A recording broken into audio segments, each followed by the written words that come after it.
What's going on, guys? Welcome back into the channel. Today we're going to be talking about scouting and everything that you guys need to know in order to maximize your scouting and do the best you can in terms of drafting players and knowing who to draft in MLB The Show. Specifically, we're on MLB The Show 21 today, so let's go ahead and jump into it. The first thing that I want to jump into whenever you are scouting prospects here on MLB The Show is what the numbers and everything mean on the screen. Now, the first thing that I want to talk to about in terms of those numbers is at the very bottom. It gives you a range and it shows you all these numbers. So it says well above average 80 to 70, above average 60, average 50, below average 40, and well below average 30 to 20. So what do those translate to? Because you will see the same things in these potential and overall columns as well as the specific attributes for each of these columns, that each player has. You'll see these numbers, and it's kind of weird how they work because they don't directly translate one for one to your players in the rest of MLB. Your players range from 0 to 99, whereas in here you're ranging from 20 to 80. So where do these things actually factor in? And what do they mean? Well, the best way to think about it, in my personal opinion, is anything average, kind of equates to a specific overall within the game itself. So average is looking at somewhere around a 70, C. That is 70. C potential, 70 overall. You're looking at average at that specific number. So if you can begin to kind of compare these numbers that they have on the scouting board to the numbers within the actual game itself, you will start to get a more realistic expectation of what you can expect from these players. So if you consider 50 to be in the 70s, maybe into the 60s or so, then you start to realize that whenever you're scouting players and they have potential in the 60s, in the 70s, that stuff is considered above average. And so those are the players that you're looking to target. Those are players that are probably going to have potentials and things like that in the mid to high 70s, potentials potentially ranging up into the 80s. That's what you're looking for.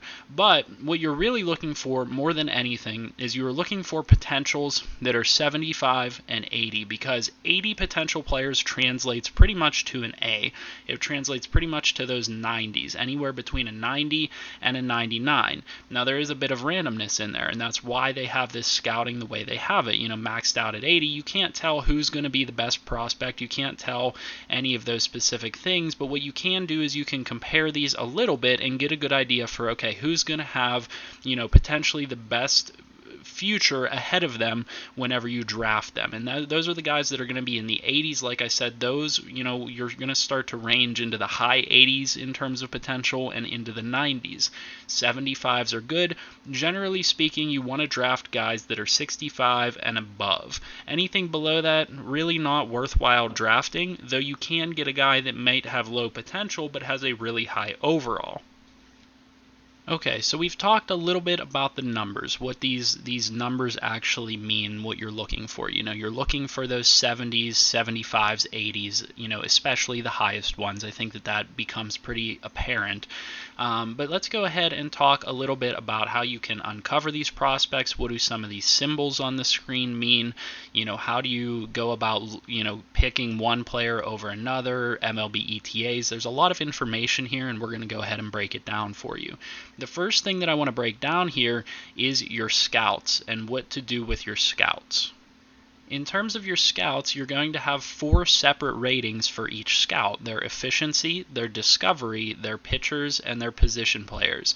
And all of these things are relatively straightforward in terms of what they mean once you really get a hang of it. So let's go ahead and break down what each of them mean so that you guys know what you're looking at in terms of your scouts. Efficiency is how efficient they are at discovering prospects and how efficient they are at scouting prospects that are already uncovered. So, for example, if you have a guy that is really efficient, then they are going to tend to get more of this bar discovered in a certain period of time. They're also going to discover more prospects at once. So if you have this guy out on assignment to discover starting pitchers, he's maybe going to uncover one more player than somebody with a lower efficiency. Maybe he'll uncover 3 players, and a scout with lower efficiency will only uncover 2 players at a specific time. That is what your efficiency affects. It affects how well they do their job whenever you assign them to either scout a player that's already here or find players that are out there. Then we talk about discovery. Discovery kind of factors into some of the similar things, but it is strictly dependent on, or it is strictly determining how well a scout is actually going to find players for you.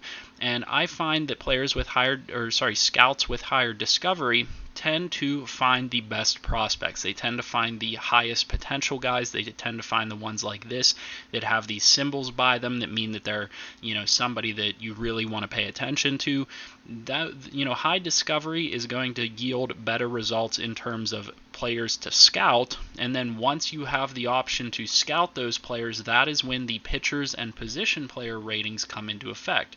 So a scout with a higher pitcher's rating is going to again uncover more of the bar whenever they scout a pitcher, and a scout with a higher position player rating is going to uncover more of the bar whenever they scout a position player. So they are more effective at scouting one or the other. So generally speaking, you're going to have scouts that are good at different things. You want to make sure that you have all of your bases covered, because if you're not discovering players, you're not going to find players to draft. If you don't have the pitcher, somebody that can scout pitchers, you're not going to know who's good within the pitchers. Likewise for position players. And then from an efficiency perspective, you want everybody to be as efficient as possible. So somebody in the high 80s like Abram Cochran here is a really good efficiency rating. You generally want your scouts to have better efficiency ratings so that they do their jobs better. Now, let's say you don't have very good scouts, because more often than not, you're going to probably have one scout that is lacking in major areas that isn't really helping your team. One of the first things that you should do if you want to improve your scouting game is go up here to the top in your franchise mode, click on the handshake icon, and go down to contracts. This will allow you to go to your scouts and discover scouts that are out here that could be potentially better for your organization. So at the very top, you're going to see the best of the best. You're going to have to pay more money for these guys. You're going to have to pay off the contract of the people that are already here, but more often than not, you're going to find scouts out here that are worth more, that are going to discover players better for your organization and help you find those players that are really good with really good potential. You guys have seen it in my franchises. I usually tend to find those high B and A potential guys, and that's because one of the first things that I always do is I go in, I review my scouts, and make sure that I have the best of the best in terms of my scouting department, guys that are efficient, guys that can scout pitchers and position players, and guys that are really good at discovery. Then let's go ahead and talk about these symbols that you see beside the player's name. So to the left of starting pitcher, to the right of John Triola, and a lot of these players you can see different symbols. Usually what this means is this player is a surefire lock as a draft pick. You know that this player is going to be really good. So this white symbol with the blue inside of it, or blue symbol with the white around it, however you want to describe it, means that you have a surefire prospect there. That's always something that you want to keep note of, because these are going to be the top prospects, and most of the time these players are going to come already uncovered for you. Very helpful to have that knowledge. And then in addition to that, you'll see this symbol, which is yellow, red, and black. And this symbol is a prospect that your scouts have identified that are really good, or could be really good, or they think is really worth putting time into. So once you uncover these prospects, you want to almost immediately start to pour scouting efforts into figuring out whether they're good or not. So you want to assign a player to, or assign a scout to that player. So the way that you assign a scout to a player, you essentially scroll over to that player and you press square. I'm on PS5, so you press square and it assigns that player, and you can see that his name now popped up underneath that scout. Now obviously you're going to want somebody that is good for that role, like we talked about. So you can see that James De La Torre is only good at position players, so let's instead, since he's a closing pitcher, take somebody that's good with scouting pitchers and do the same thing. We'll go over and hover over and assign him to that player. One thing to note is that oftentimes players with this symbol beside their name will disappear, or that symbol rather will disappear. So it is always worthwhile for you to keep track of these players that pop up from day to day or week to week. If you want to get detailed with it, you want to kind of keep note of who these players are. Now, obviously you can see everybody on the screen right now has this symbol because I'm on the first day of the season, but these symbols will go away. So you need to know who has these symbols because these are important to determine who is actually really worthwhile scouting. Now, that's not to say that if you have a player that pops up that doesn't get this symbol beside their name, that's not to say that they're not going to be good or you shouldn't scout them. That's just saying that the system has it in place where if this pops up, that means that this is somebody that your scouts have identified as a player that you probably should keep note of, and you should probably put some time and effort into determining whether they're good or not. Let's go ahead then and talk a little bit about how we discover more players. So, let's say we have all these guys scouted that we want to have scouted. We have a good number of prospects identified, and scouted the whole way. So we want to find more prospects. How do you do that? Well, you just scroll over to your scout and you go in and you press an assignment for them. And so there are various different strategies on how you want to do this, but generally speaking, whenever I am discovering a single position, I'll select the traits that I'm looking for. Let's say I'm, trying to look for a lefty that has really good movement or has really good velocity, then I'll go to a specific set of skills that I'm looking for that position, and then I'll select a region. But what I'll do is I will do the same thing for every division. And so, let's say like I said, I'm looking for a lefty with velocity. So now I'll go to West and I'll set one person to each of these. Now, obviously, this is dependent on you having a,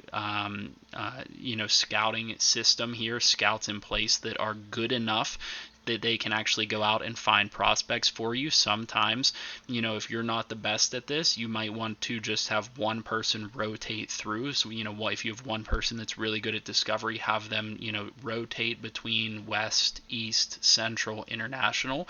But whenever I am specifically trying to discover prospects, let's say, for example, I want to discover a specific type of position. Like, let's say I want to add a lefty to my farm system within the draft. Let's say I don't have a lot of lefty pitchers, then I will dedicate all of my guys to finding that lefty that has velocity or has movement or has whatever. That's how you assign guys to discover positions, and you have to pick the skill set that you think you're looking for within the organization. Then let's go ahead and talk about, let's say you've discovered all the prospects you want to discover, you've scouted everybody that you want to scout. How do you make determinations between who to draft? One of the best ways to determine who to draft specifically is their MLB ETA. More often than not, I find that the MLB ETA is the best indication of whether a player is going to be good and have a high overall and or have a high potential. And so you guys can look here on the screen. You can see between all of these players that are discovered and scouted with 80 potential, there are some that have, the 2025 plus, but there are a few that have shorter time frames, 2022, 2023, and so on. So what you're looking for is you're looking for the combination of the highest potential, the highest overall, and the quickest MLB ETA. And so on the screen here, you can see between the players that have the quickest ETA and the highest potential between these 80s, you can see that we're down to essentially Robert Julio and Jorge Casilla. So we're down to these two players, right? How do we make a determination then of how to choose those players? Well, you can see that we have an 80 and a 65, and we have an 80 and a 65. So they're expected to have pretty much the same potential. They're expected to have pretty much the same overall coming in. Well, one of them has a year of, sooner ETA. One of them is also a year older, and the one that's a year older has a later ETA. So that can give you some information there. That means more than likely Jorge Casilla is going to either have better potential because he has a quicker ETA, or he has a higher overall to start. Even though it says their overall is the same, one of those things is probably going to be true because he has a quicker ETA. In addition to that, you have to look at their ages and say, okay, well, Casilla is a year younger than Julio. So all of these factors combined let me know that Jorge Casilla is the pick here because he has the quickest ETA, he has the 80 potential, he has a reasonable reasonable overall, and he has a really quick MLB ETA within 1 season. So that is how I go about scouting these players and making a determination between them of who I'm going to select in the draft. Whenever it comes to the draft, you have to compare the players that you have scouted with their accuracy and everything of that nature, and that is going to help you make a good decision on who to draft. Now, just a couple more notes to put into this. Number one thing that I like to think about whenever I'm scouting and drafting players is what region they're actually from, because there is a morale system here in the game. And so if you have a lot of players from the same region, or you have players that are from where your team is from, location to home, that can help improve their morale. So let's say you're picking between two players that are very similar, maybe same age, same potential, same overall. Pick the player that is either closer to home, or pick the player that is potentially coming from the country that you have a lot of players on your team from. So, let's say I look at Tejeda here. He's from Mexico. If I have a lot of guys from Mexico on my team, then that will increase their morale if I draft a guy like that and there are more players from the same region, the same country, on the same team. So I wanted to put that in there because I don't overlook region, and I think it's something that you guys should at least put a little bit of time and thought into considering whenever you're scouting and drafting players.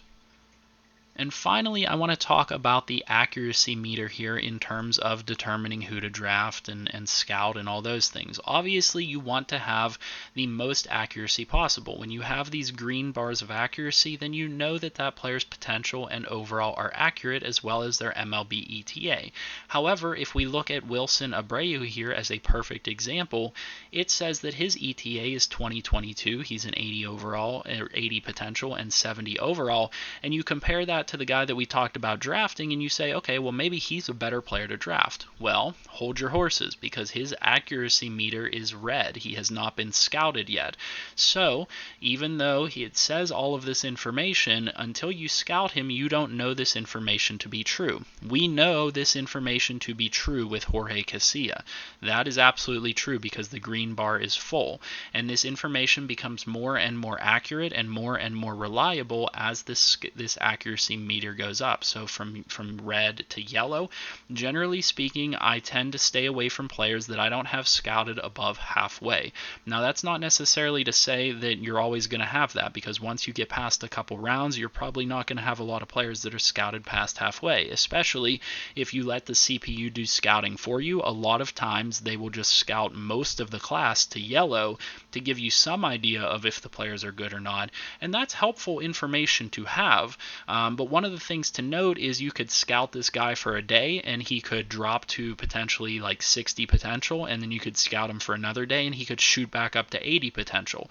So you have to consider that, this stuff is not always accurate, and the potentials, the overalls, the ETAs, that type of stuff can be, misconstrued, and they could be inaccurate. They can fluctuate.